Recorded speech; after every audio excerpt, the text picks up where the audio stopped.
I'll go, well, I am on record and I don't care. That was the start of the now. Can't be able to hold on and, drive a spear into her heart. It was probably nearly the time I was just about to say, see you later, I'm out. They should have won certainly 2 flags and probably 3, and they won 1. And it's just been downhill from there.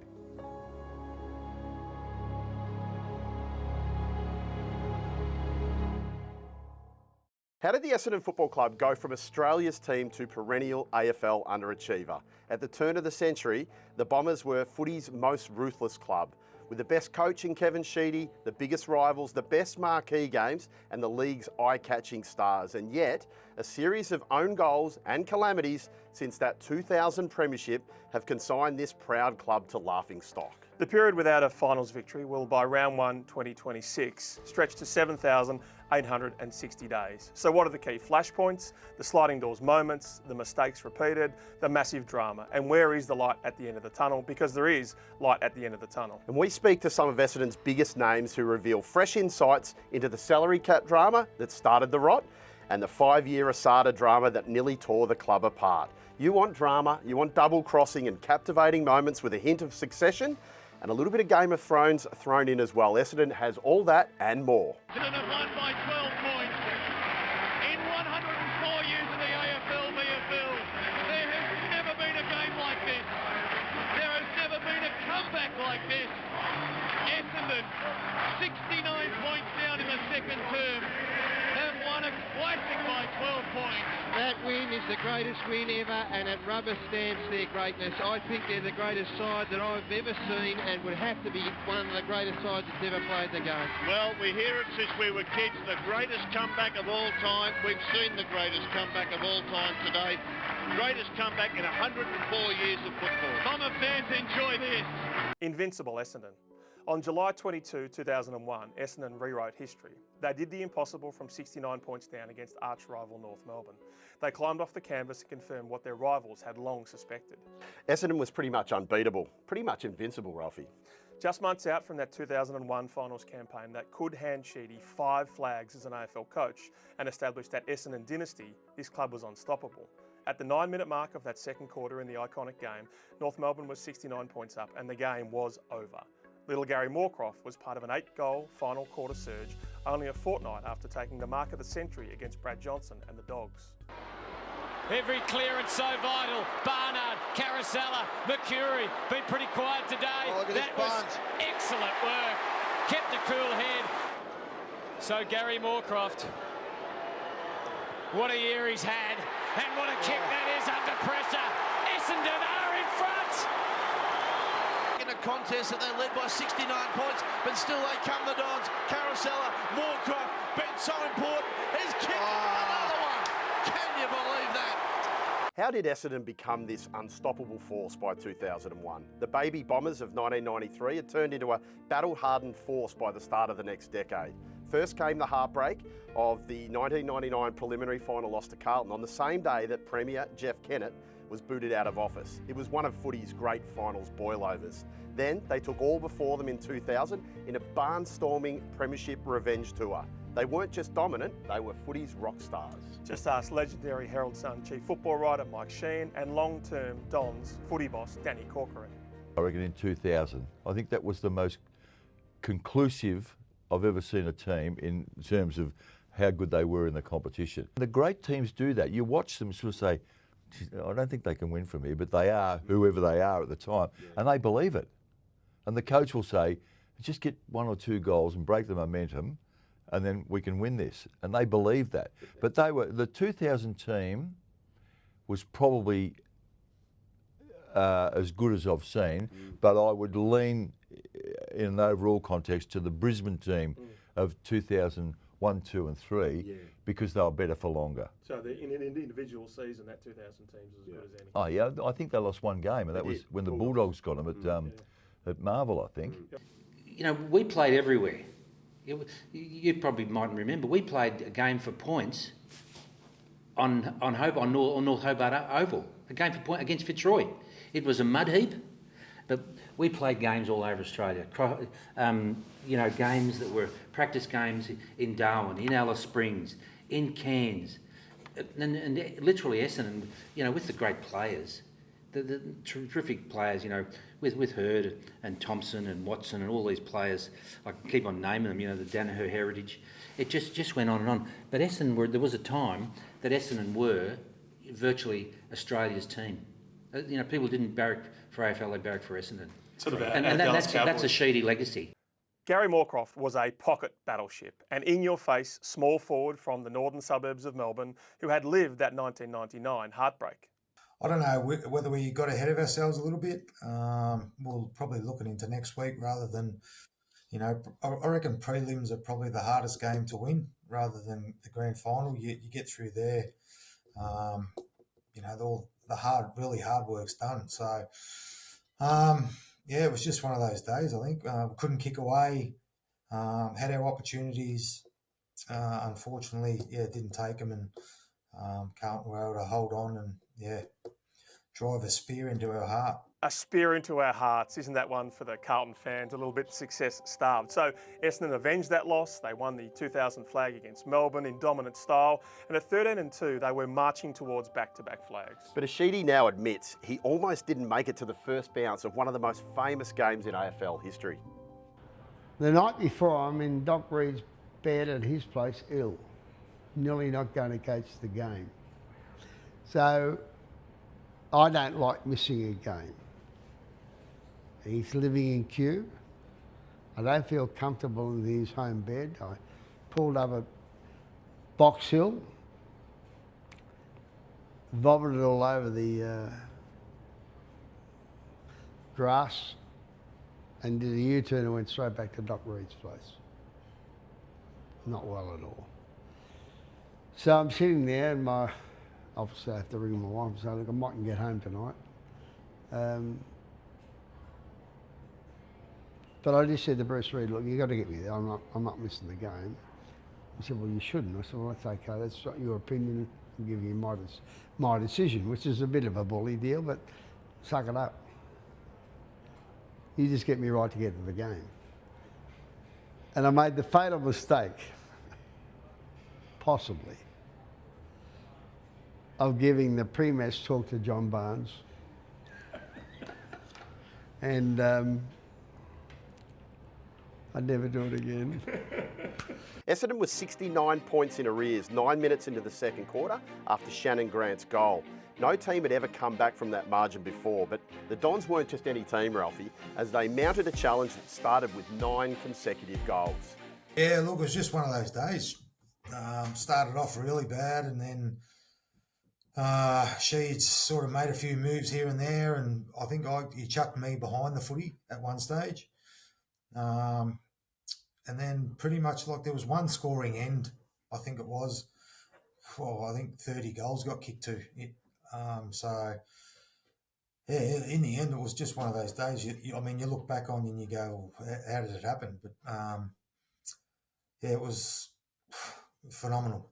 The crowd that day was unbelievable. The noise they were making and stuff like that. It was probably, one of the loudest crowds I've ever been involved with as well. So by the time we're getting our backside smacked at quarter time and the feeling in the box was tense, I just thought I'd relay a message to all the coaching staff. If I hear any one of you with an angst towards a team, you'll never coach in this club again. You have to be the most positive people. We've got to give them a mathematical way of getting out of this predicament that we possibly could have a close loss. So this is a true epic, a knock 'em down, drag 'em out affair. So Essendon back within a point, 22 minutes into the third term. So much time still to play. 2 AFL Titans slugging it out in a heavyweight encounter. North coming back hard. Dennis Pagan frantically making moves in the North Melbourne coach's box. Goal for goal, a bruising encounter before Blake Carousella's final goal put Essendon 12 points to the good at the final siren. What theatre, Ralphie, incredible. And yet history will show the toll taken on both sides will prove debilitating. Adelaide and Fitzroy coach Robert Shaw might just be Essendon's heart and soul. The former Dons player returned to the club to be the longest serving assistant coach under Kevin Sheedy's 27-year reign. I think we might have kicked the last 2 or 3. Yep. You know that momentum Stem when the you tide go a in little. half time, right? And I think the message was something like, and it sounds funny, if you can get within 6, you're good enough to do it. So he was always positive about that. And then it just went from there. It was like a wave, an avalanche. Was extraordinary. You kicked 24 of the next 34 goals. I haven't got that great a memory now, but I have great memories of Jason Johnson surging out of the centre, kicking big, long goals. And then you could just... And don't forget, I think we at the front and they went back again. Yep. And you talk to people now, and I haven't got the records in front of me, but it sapped enormous amount out of both sides because they'd spent the last 3 years going after each other.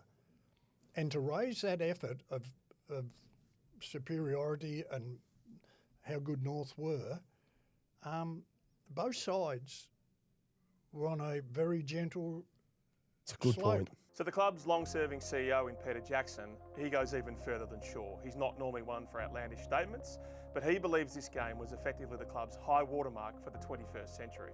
I think if you analyse the season, that great comeback game against North Melbourne, I don't know how many petrol tickets they spent that day. They would deny it, but I'm not sure we ever had the same edge after that game that we had for the previous year and a half. It's hard work to keep going. It's hard for sports people at that level just to keep going that long and that hard in a physical, mentally tiring game. So it wasn't 2001 that we missed.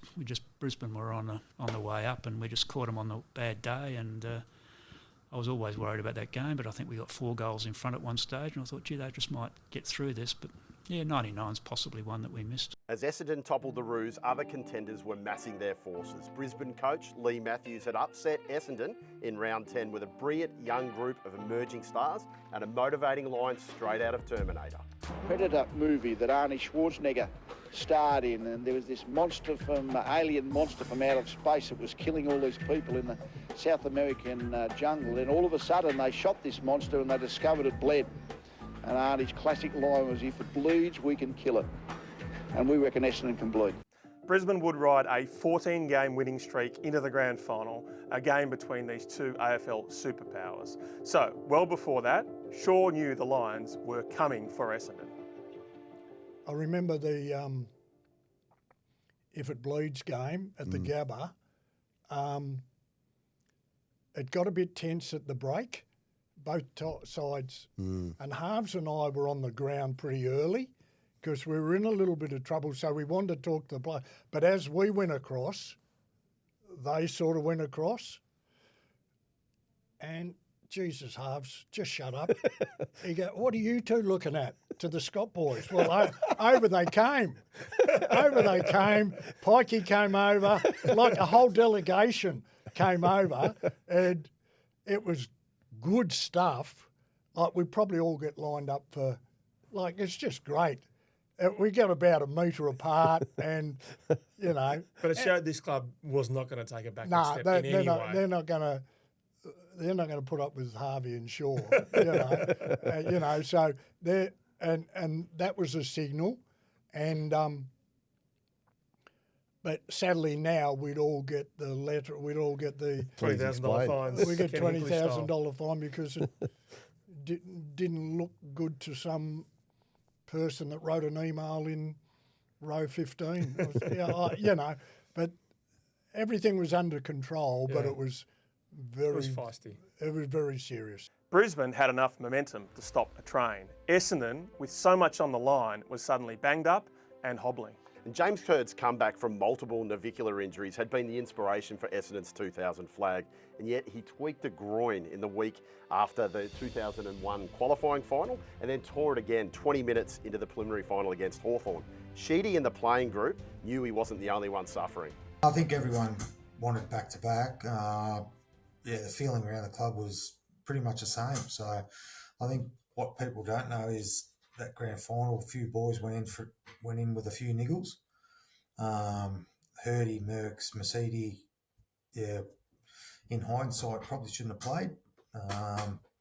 But it is what it is, and I mean, you know what grand finals are like. People go in with a lot of issues, and some come out the other end, some don't. Yeah, look, I mean, half time we're in front, and then third quarter, well, I think they were in front by a minimal margin, and then we just ran out of legs in the end. The boys were really sore and couldn't get across the ground, and unfortunately they kicked away and got the win. So it was disappointing. We got to the finals. We were lucky to get over Hawthorn. I think didn't Crody hit the post? He did, and I think that was we got through, and we got through with injuries. I think Heffernan had a groin, Hurd had the groin, got tagged by Brad Scott, couldn't run. McCurry had a groin. An ankle, yeah. Yeah, an ankle. And it just so happened that we met our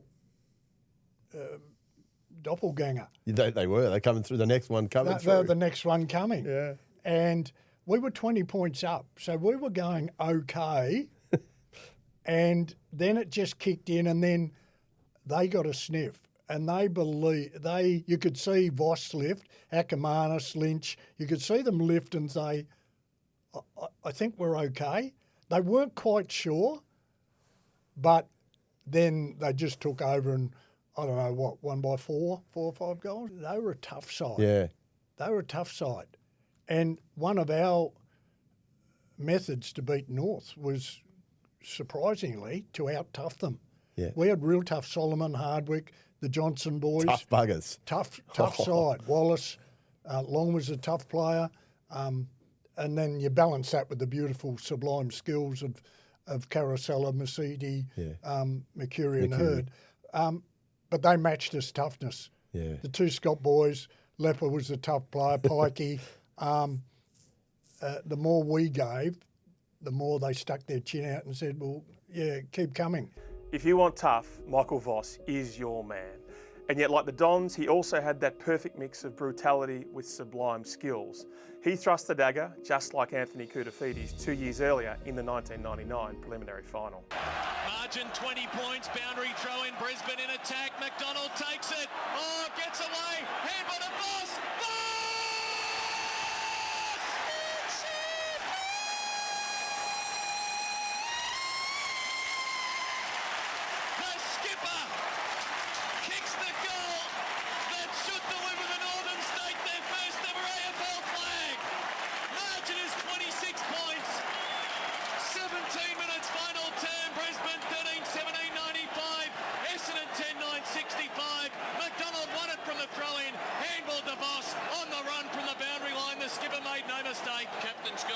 The Brisbane boys, they just lined up with everybody. You know, they just got it from everywhere, and Lee's in his most brutal best. You know, he's actually the only coach, really very fortunate boy, but you know, he's the only guy that's ever coached a merged footy club in his life.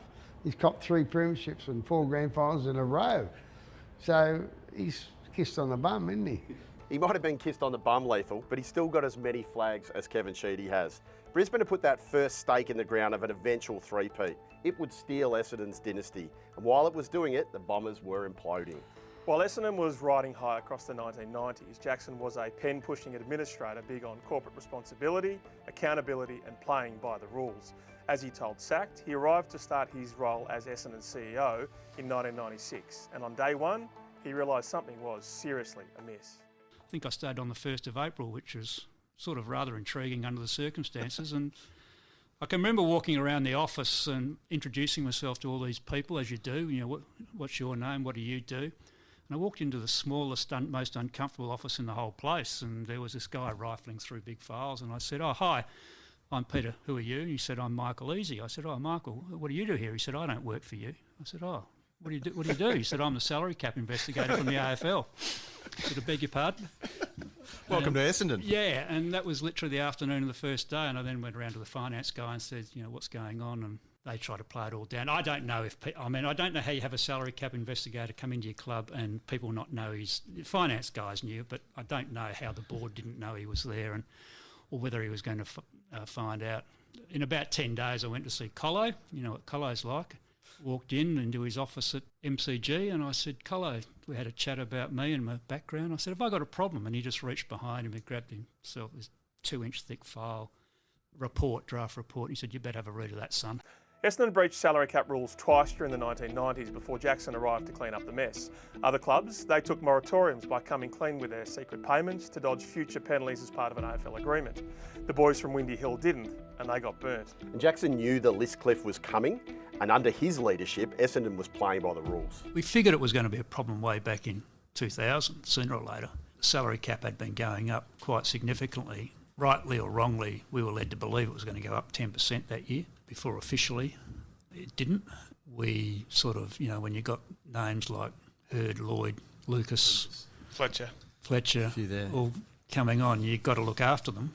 You don't want to be the guy that people blame for losing one of those to another club because of finances. And then the salary cap went up, I think 3% instead of 10%. So all of a sudden it just wasn't there. Within the space of 18 months after the 2000 flag, 10 Essendon Premiership players had departed.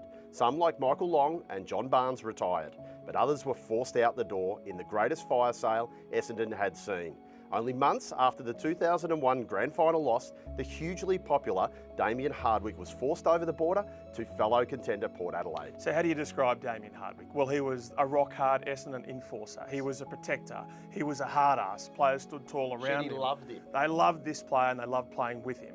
So apart from Dean Solomon, the club's never really had a player like him since. Great point. So a year later, Blake Caracella, Justin Blumfield and Chris Heffernan departed. In a single trade period, it was a seismic move that would rock the Essendon Football Club. Well, what happened after that is we lost a lot of players because our salary cap blew out somehow. I don't do the figures at Essendon, the CEO and the board do, and the treasurer obviously, but all I know is, and it's like, back in 1986 or 7 when we cleared 7 players to Christopher Skates because he's running Channel 7. He wants to be looking good up in bloody Queensland with the Bears. Good luck.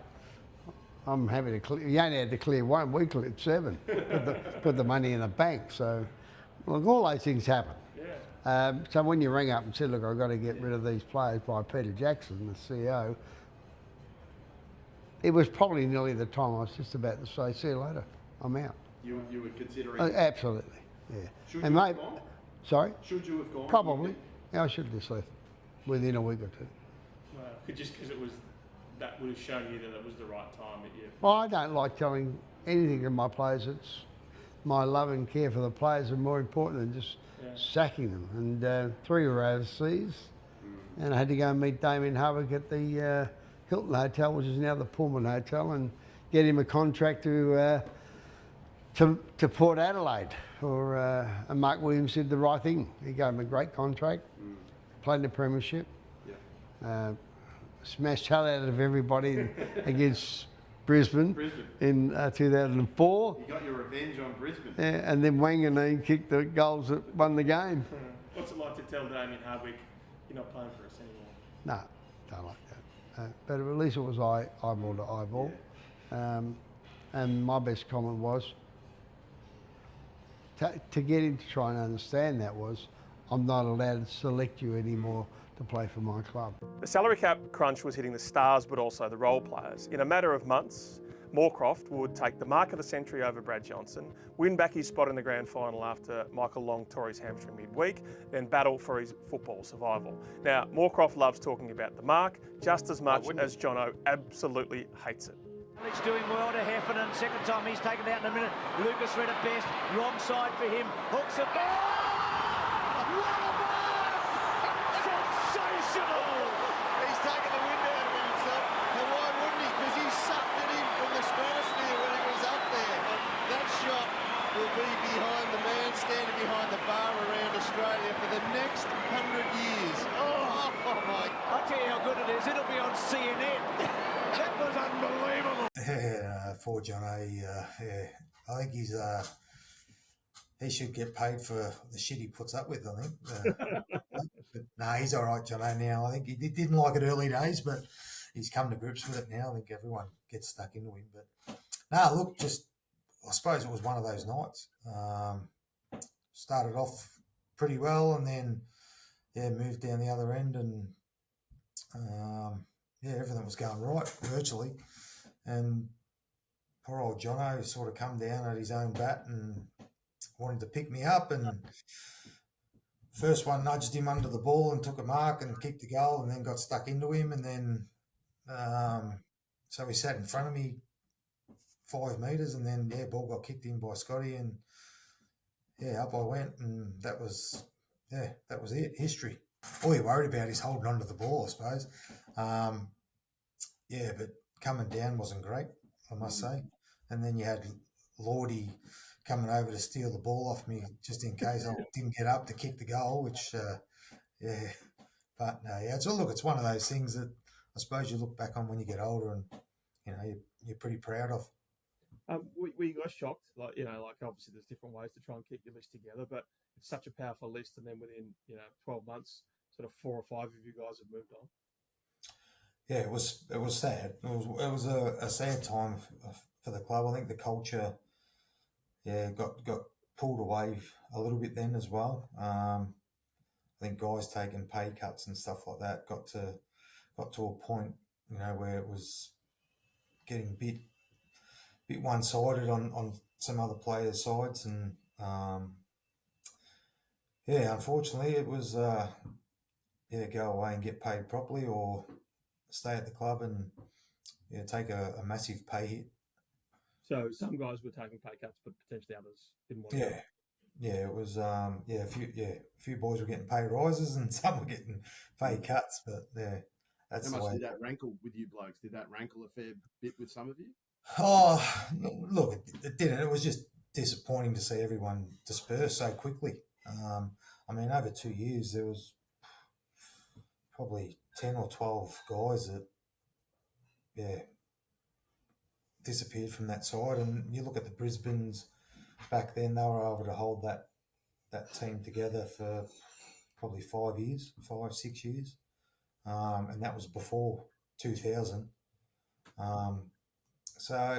You look at Brisbane now, looking at their list, they're going to be a powerhouse for the next, if they can keep that list together, 5, 6 years. Fascinating insights there from Gary Moorcroft. It's the first time we've really heard the players talk about, not mutiny, not a schism, but certainly the fact that some of these young players had to take cheap of chips contracts, had to take less when effectively they were being forced out of this football club if they didn't. They had it basically one hand tied behind their backs. They did, and they were such a connected, close footy club that this is the first time we've actually heard this sort of comment from someone like Gary Moorcroft. Yeah, and eventually the likes of Mark McCurry with that 5-year bumper deal, and even James Hurd did take pay cuts, but it certainly wasn't enough Not to the level to keep this list together. Now, Shaw was in those discussions with Moorcroft in late 2001 to deliver the brutal reality of his situation.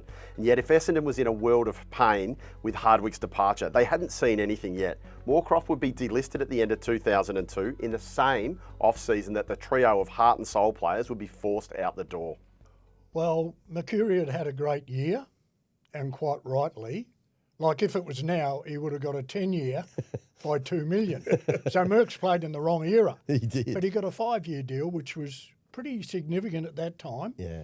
And the CEO at the time, Peter Jackson, was extremely confident that part of Hurd's wage would go into the veterans allowance, and that the salary cap, on his advice, would go up to 10%. It only went up 3%. So all of a sudden, we acted on the advice of the CEO. That proved to be incorrect.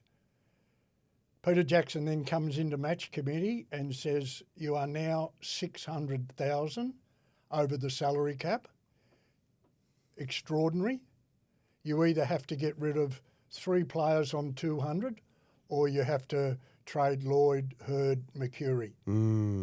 So this is how many weeks, months after it initially said? I don't know. Yeah. It was a match committee review of the season meeting, and should it have been his? Did you have to? What happened then? Did you have to go and ring these guys? Where were they? What was going on?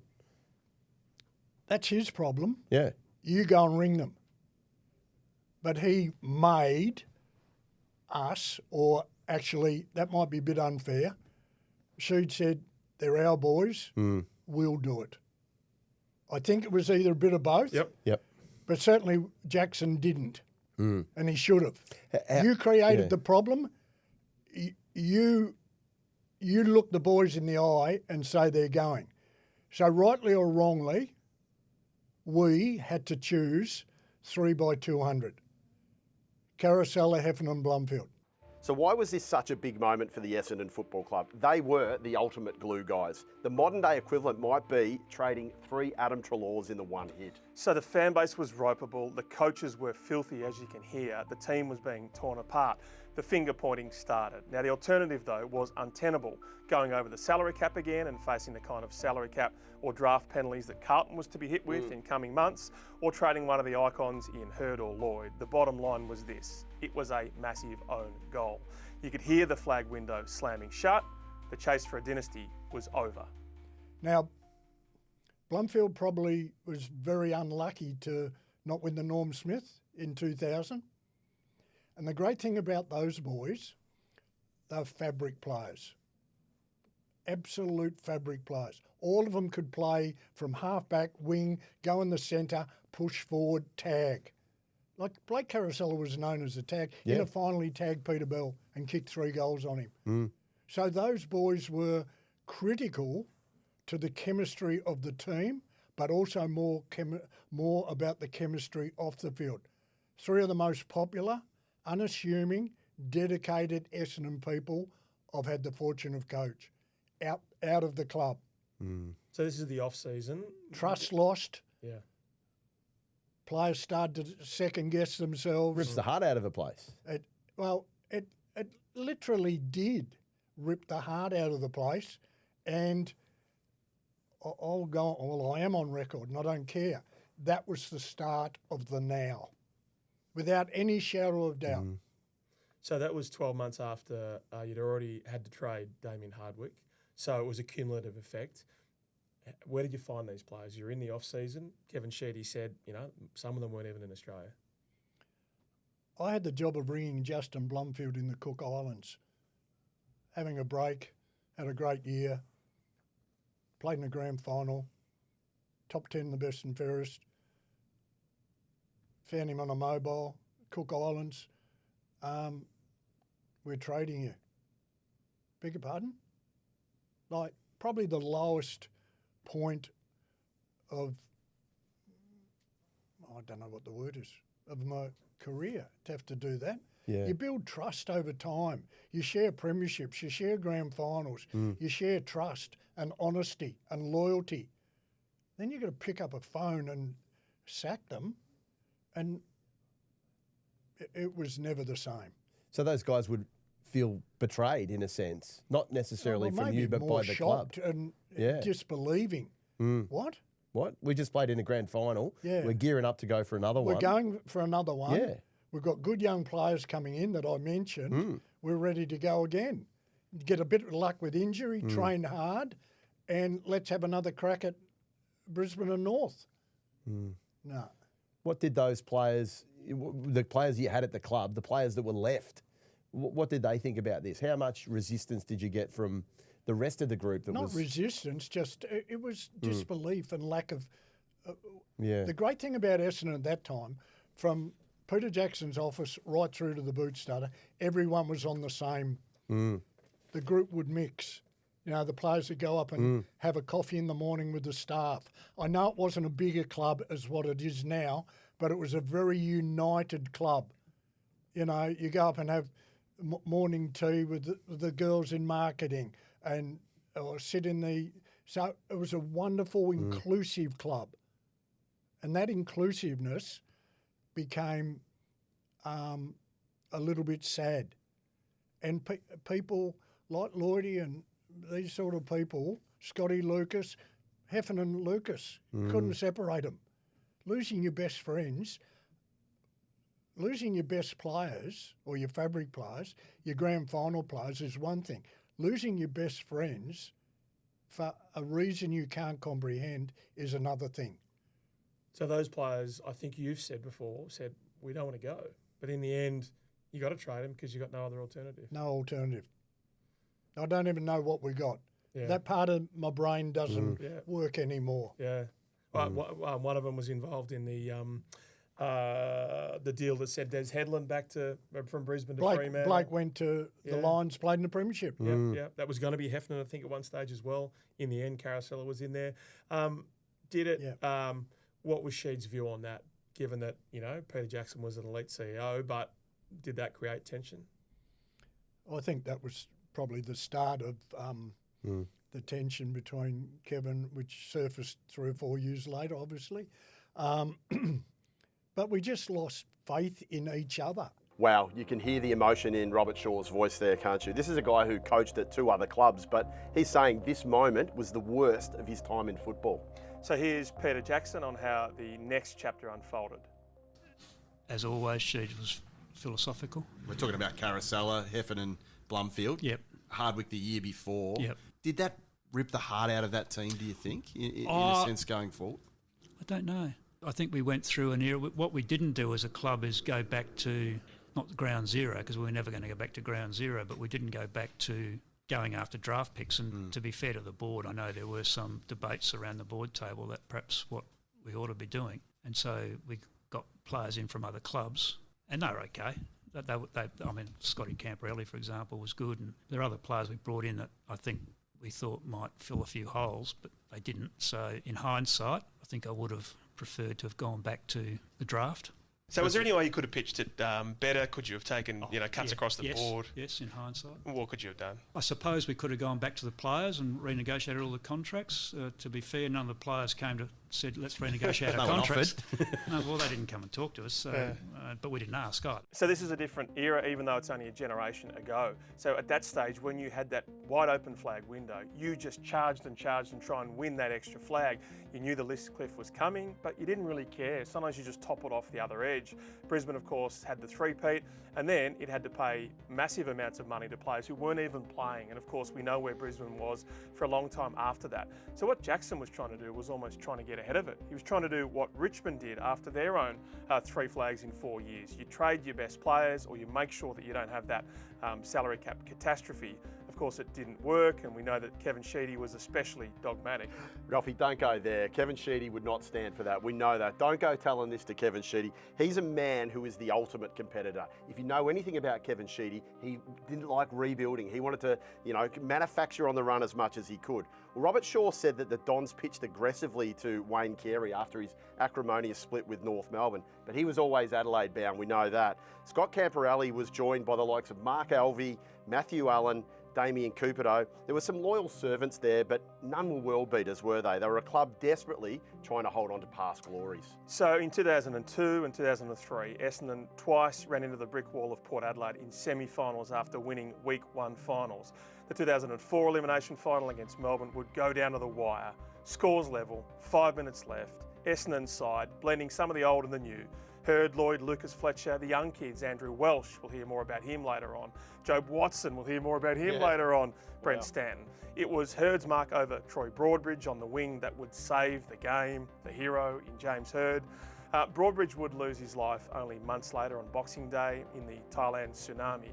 So a club that had won at least one final in every year from 99 to 2004, 6 straight seasons, would not taste final success again for 2 decades and counting. They need to man up and they need to do it diligently now, Melbourne side. Wellman chips it out wide. Hurd and Broadbridge, the go-to man. James Hurd, what a mark. You reckon that's probably just about do it. Oh, the man, James Hurd, he's done it. What timing. What timing. Supreme timing from a supreme player. But what a match! What an extraordinary match! And it's the Bombers whose dream lives on for another week. Last final, extraordinary. What would you have said to yourself if you? Well, the writing was on the wall because we couldn't match the recruiting. Yeah. Port were coming, Adelaide were coming. Brisbane's up there already. Yeah. But you wouldn't have thought it would be a 20-year. Carlton 195. So we all of a sudden we've gone one or two in the pecking order, down to 7th or 8th, and 7th or 8th on the ladder. Only a week later, Essendon would get dumped out of the finals by a bunch of upstart kids from Geelong. How about these names, Ralphie? Names like Ablett, Selwood, Bartel, Kelly and co would steal Essendon's thunder. Sheehan and Moorcroft are convinced Essendon left flags on the table. It was the worst of both worlds. A missed dynasty, a flag window curtailed too soon, and then decades of pain ahead. Do you feel maybe you left one on the table from those 3 years? Oh, for sure. Probably left two. Look, I think we underachieved a little bit. In hindsight, I think would all say that. But footy's footy, isn't it? You don't know what you expect or what's around the corner. And unfortunately, we were on the wrong side of it. But we feel in general, I suppose, as a group that we underachieved. We should have had at least one more. They should have won certainly 2 flags and probably 3, and they won 1. And it's just been downhill from there. Coming up in episode 2, batting after Bradman. A curtain closed on Kevin Sheedy's decorated career. But to move Lloyd out of full forward to play Jay Nagle, I'm not sure that was wise.